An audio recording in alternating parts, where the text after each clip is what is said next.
The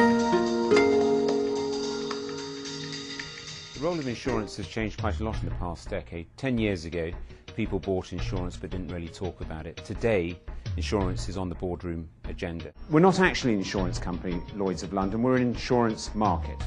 We're the largest insurance market in the world. We're actually the only insurance market in the world.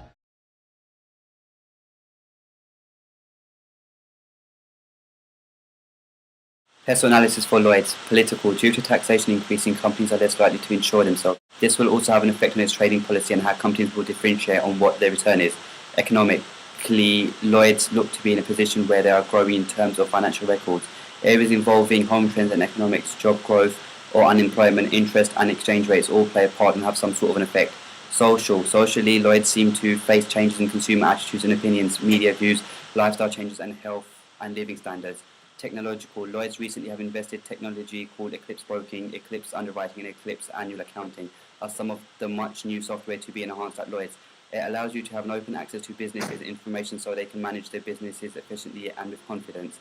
Legal. On the legal side of things such as current and future legalizations, European and international lawyers seem to be focusing on this very strongly as they operate around the world.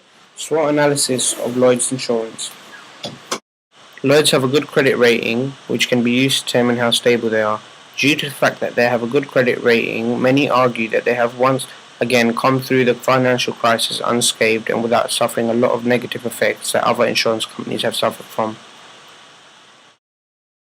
Lloyd's insures internationally and makes a lot of losses from natural disasters. One of the main weaknesses of Lloyd's are due to the fact that they are so distinguished. Large companies that may conduct experiments choose to insure themselves and products with Lloyd's. Therefore, Lloyd's is criticized every year for not conducting enough information in the people or in the companies that they insure.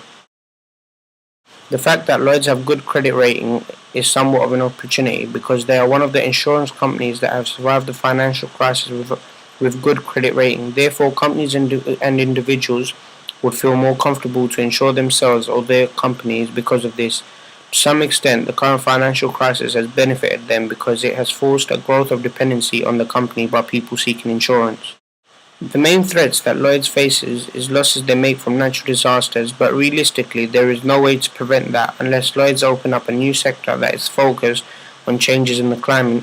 This will to some extent prevent them from making large sums of loss.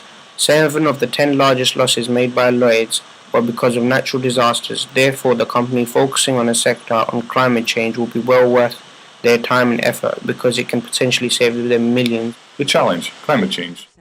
Until recently, world opinion has been divided. Are current weather trends a result of long-term climate change or not?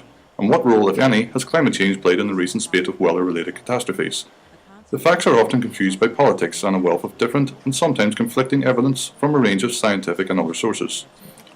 However, a growing body of expert opinion, fully endorsed by the United Nations, now agrees that the climate is changing and that human activity is playing a major role. Most worryingly, the latest science suggests that future climate change may take place quicker than previously anticipated. There will continue to be much argument over both the extent of future climate change and its likely impact on society, but whatever the facts, there could hardly be a debate of greater importance to Lloyd's and the insurance industry. The past few years highlight bluntly the cost of weather-related catastrophes for the global economy and the insurance industry in particular.